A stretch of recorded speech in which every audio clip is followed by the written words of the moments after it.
नमस्कार मित्रों, आप सभी का स्वागत है। जैसा कि हमने पार्ट 1 बनाया था RSCAT एग्ज़ाम 22 मई को जो होने जा रहा है, उसके लिए आज ये उसका सेकंड पार्ट है। उसमें हमने 2 टॉपिक का अध्ययन किया था। आज हम नेक्स्ट 2 टॉपिक के जो महत्वपूर्ण प्रश्न हैं उनके बारे में चर्चा करेंगे।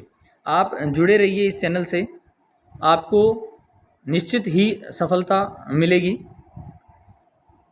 अगर आपने अभी तक इस चैनल को सब्सक्राइब नहीं किया है तो इसे सब्सक्राइब करें, अधिक से अधिक लाइक करें और जितना हो सके अपने फ्रेंड्स को सब शेयर करें ताकि सभी को इसका लाभ मिल सके। जो महत्वपूर्ण प्रश्न है मैं उनकी चर्चा करूंगा, क्योंकि कई बार क्या होता है कि जहां हम कोर्स करते हैं वहाँ पर सिखा तो सब देते हैं, परंतु बुक्स का हम ध्यान नहीं रखते हैं और प्रश्न जो पुटअप होते हैं वो बुक्स में से होते हैं और फिर अपने परसेंटेज नहीं बनते हैं या कई स्टूडेंट्स वहाँ फेल हो जाते हैं जिनको दोबारा मेहनत करनी पड़ती है। तो शुरू करते हैं इस वीडियो को। पहला प्रश्न है कि डेस्कटॉप ऑपरेटिंग सिस्टम, यानी ऑपरेटिंग सिस्टम जो होते हैं वो डेस्कटॉप में भी होते हैं और मोबाइल में भी होते हैं। तो मैं यहाँ पर दोनों प्रश्न को लाया हूँ कि डेस्कटॉप ऑपरेटिंग सिस्टम कौन कौन से हैं और मोबाइल ऑपरेटिंग सिस्टम कौन कौन से हैं। तो डेस्कटॉप जो ऑपरेटिंग सिस्टम है वो है माइक्रोसॉफ्ट विंडो, लाइनेक्स और यूनिक्स। आपको प्रश्न पूछा जा सकता है कि निम्न में से डेस्कटॉप ऑपरेटिंग सिस्टम नहीं है या निम्न में से मोबाइल ऑपरेटिंग सिस्टम नहीं है। इस पर थोड़ा आपको ध्यान देना है। मोबाइल ऑपरेटिंग सिस्टम कौन कौन से हैं? एंड्रॉयड जो अभी हम यूज़ करते हैं एंड्रॉयड मोबाइल, विंडो, iOS और सिम्बियन, ये जो है मोबाइल ऑपरेटिंग सिस्टम है। अगला प्रश्न है कि डेस्कटॉप क्षेत्र में सीधा जाने के लिए, यानी हम किसी एप्लीकेशन में अगर काम करते हैं और सीधा डेस्कटॉप पे जाना है तो हमें कौन सी की जो शॉर्टकट काम में लेनी है वो है विंडोज़ डी। इस चीज़ को आपको थोड़ा सा ध्यान में रखना है। अगला है कि ड्राइंग प्रोग्राम क्या है? जो MS पेंट जो है वो एक ड्राइंग प्रोग्राम है, क्योंकि वहाँ पर ड्राइंग का काम सबसे अधिक किया जाता है। तो आपको ये चीज़ ध्यान में रखनी है कि ड्राइंग प्रोग्राम कौन सा है। तो MS पेंट जो है वो ड्राइंग प्रोग्राम के अंतर्गत आता है। फिर है विंडोज़ एक्सप्लोरर। विंडोज़ एक्सप्लोरर से आप क्या समझते हैं या विंडोज़ एक्सप्लोरर क्या है? तो आपको थोड़ा सा ध्यान में रखना है, किसी भी फोल्डर को ओपन करने पर जो विंडो दिखाई देती है, हम जैसे कोई फोल्डर ओपन करते हैं तो वहाँ ऐसी एक विंडो दिखाई देगी, ये विंडो ही विंडोज़ एक्सप्लोरर कहलाती है। अगला है कि कंप्यूटर का कचरा पात्र किसे कहते हैं? रिसाइकल बिन को कंप्यूटर का कचरा पात्र कहते हैं। यानी हम जो भी फाइल या फोल्डर हम डिलीट करते हैं वो कहाँ जाएगी? वो रिसाइकल बिन में जाएगी, वो अपना कचरा पात्र है। आप ये समझिए कि आपके डेस्कटॉप पर यहाँ से आप देख सकते हैं कि आपके डेस्कटॉप पर जो है ऐसी एक गिलास या और कुछ बना हुआ आएगा, उसमें लिखा हुआ रहेगा कि रिसाइकल बिन, ये हमारे कंप्यूटर का एक कचरा पात्र है, इसमें से हम वापस उसको ले भी सकते हैं फाइल या फोल्डर को। अगला है कंप्यूटर फाइल फोल्डर को परमानेंट डिलीट करने के लिए। परमानेंट अगर किसी को डिलीट करना है तो उसका शॉर्टकट की है Shift+Delete।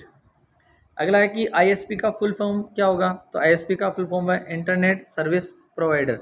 इंटरनेट के काम में आता है इंटरनेट सर्विस प्रोवाइडर। अगला है मॉडेम का पूरा नाम बताइए। तो मॉड्यूलेटर और डीमॉड्यूलेटर, इस चीज़ को आपको विशेष ध्यान रखना है, बहुत बहुत महत्वपूर्ण प्रश्न है। अगला वाईफाई का पूरा नाम वायरलेस फिडेलिटी।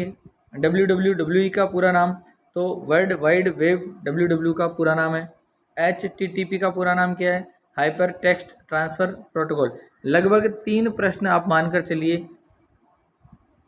फुल फॉर्म के आएंगे, वो आपको याद करने हैं।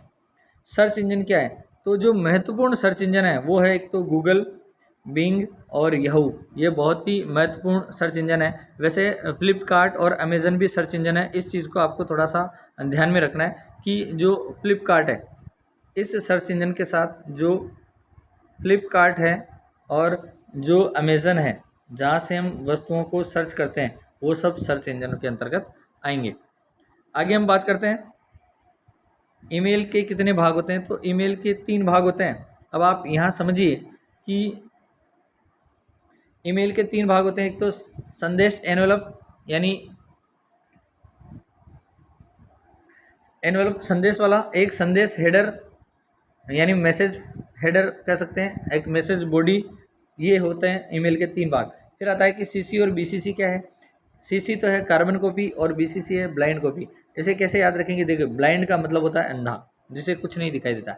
आप चाहते हैं कि आप अगर किसी को मेल भेज रहे हैं, उसकी कार्बन कॉपी किसी को भेजी जाए, तो वो है CC के अंदर, और उस कार्बन कॉपी को जिसको आप भेज रहे हैं वो अगले को पता नहीं चलेगी और किस किस के पास है, तो वो है BCC के अंदर, यानी ब्लाइंड कार्बन कॉपी। फिर आता है RTE क्या है? तो राइट टू एजुकेशन। RTE की फुल फॉर्म है राइट टू एजुकेशन। इसके अंदर बच्चों को 6 से 14 साल के बच्चों को जो है शिक्षा की व्यवस्था करने का अधिकार दिया गया। इसके बाद अदर कुछ इंपॉर्टेंट फैक्ट्स या प्रश्न आप कह सकते हैं। देखिए, वार्म बूटिंग क्या कहलाता है? जब आपका कंप्यूटर स्टार्ट होता है तो आप मेनू में से उस बटन कंप्यूटर को रीस्टार्ट करते हैं मेनू बटन में से, तो वह वार्म बूटिंग कहलाता है। एक आपको ये याद करना है, सिस्टम ट्रे क्या है, ओरिएंटेशन क्या है और इसके प्रकार क्या है। ओरिएंटेशन पेज को आड़ा और तिरछा करने के लिए, आप ये कह सकते हैं पेपर को उल्टा सीधा करने के लिए, आड़ा तिरछा करने के लिए ओरिएंटेशन काम में लिया जाता है। इसके दो प्रकार हैं, एक पोर्ट्रेट होता है और एक लैंडस्केप होता है। फिर आता है डायलअप क्या है। इस डायलअप के साथ आप ये भी ध्यान रखें कि ब्रॉडबैंड क्या है। नाम तो आपने बहुत अच्छे से सुना है कि ब्रॉडबैंड कनेक्शन। तो डायलअप तो होता है जहाँ इंटरनेट धीमी गति से चलता है। इंटरनेट क्या करेगा? धीमी गति से चलेगा, वह तो है डायलअप के अंदर। और ब्रॉडबैंड के अंतर्गत क्या होगा? इंटरनेट जो है वो तेज़ गति से कार्य करेगा, तेज़ गति से जो कार्य करेगा वो करेगा ब्रॉडबैंड के अंदर। अब आते हैं कि इंट्रानेट को समझाइए। इंट्रानेट क्या है? दो चीज़ है, एक तो है इंटरनेट, आप यहाँ बहुत अच्छे से समझ सकते हैं इंटरनेट, और एक है इंट्रानेट। दोनों ही नेट के ही काम के हैं, परंतु इंटरनेट तो पूरे वर्ल्ड के लिए आता है। जैसे www वर्ल्ड वाइड वेब, पूरे वर्ल्ड में इंटरनेट का यूज़ होगा। और इंट्रानेट जो है एक पर्सनल कंपनी है, उसकी खुद के लिए काम आएगा। जैसे आप उदाहरण में समझ सकते हैं, जैसे बैंक के लिए तो केवल बैंक, उसी बैंक वाला, जैसे अगर BOB बैंक वाले में है तो केवल BOB वाला यूज़ करेगा, SBI का है तो केवल SBI वाला यूज़ करेगा, PNB का है तो केवल PNB वाला ही यूज़ करेगा। ये है इंट्रानेट। अगर आप इंट्रानेट के वहाँ पर गूगल सर्च करेंगे तो नहीं होगा। और एक प्रश्न इससे और बनता है कि इंट्रानेट और इंटरनेट में से सबसे सेफ़ कौन सा है? तो आपको ध्यान में रखना है इंट्रानेट सबसे सेफ़ है। उसके बाद बात करते हैं URL क्या है। URL आप ये समझिए कि www.google.com, तो ये पूरा URL है। यानी हम किसी भी सर्च इंजन को के अंदर कुछ सर्च करते हैं तो ये उस वेबसाइट का, वेब का क्या कह सकते हैं, वेबसाइट का पूरा नाम नहीं है, आप ये ध्यान रखें। वेब का सर्च इंजन ही ये है। हाँ, मतलब ये है कि URL एक वेब का एड्रेस कहला सकता है। इस चीज़ को आपको थोड़ा सा ध्यान में रखना है। फिर आता है सर्च इंजन। तो महत्वपूर्ण सर्च इंजन मैंने उधर बता दिए, फिर भी एक बार और थोड़ा सा ध्यान रखें। गूगल है, अमेज़न है, फ्लिपकार्ट है, बिंग है और याहू है, ये महत्वपूर्ण सर्च इंजन है। डोमेन नेम क्या है? जो सरनेम होता है वही डोमेन नेम है। जैसे कि आप ये चीज़ ध्यान रखिए, @ के बाद, मेल एड्रेस में @ के बाद जो कुछ लिखा जाएगा वह इसका डोमेन नेम है। तो इस प्रकार हमने ये 2 टॉपिक कंप्लीट कर लिए हैं। आप इनको अच्छे से पढ़ें। ये आपके लिए 22 तारीख को एग्ज़ाम होने वाला है, उसमें महत्वपूर्ण भूमिका निभाएंगे। आपको 35 में से 14 प्रश्न सही करने हैं। अगर आप हमारे से जुड़े रहते हैं तो यकीन मानिए आपके 35 में से 30-32 प्रश्न बिल्कुल सही हो जाएंगे। तो अगर वीडियो पसंद आया हो तो लाइक करें, अधिक से अधिक शेयर करें, और जिसने अभी तक सब्सक्राइब नहीं किया है वह सब्सक्राइब करें। मिलते हैं अगले वीडियो में। जय हिंद, जय भारत।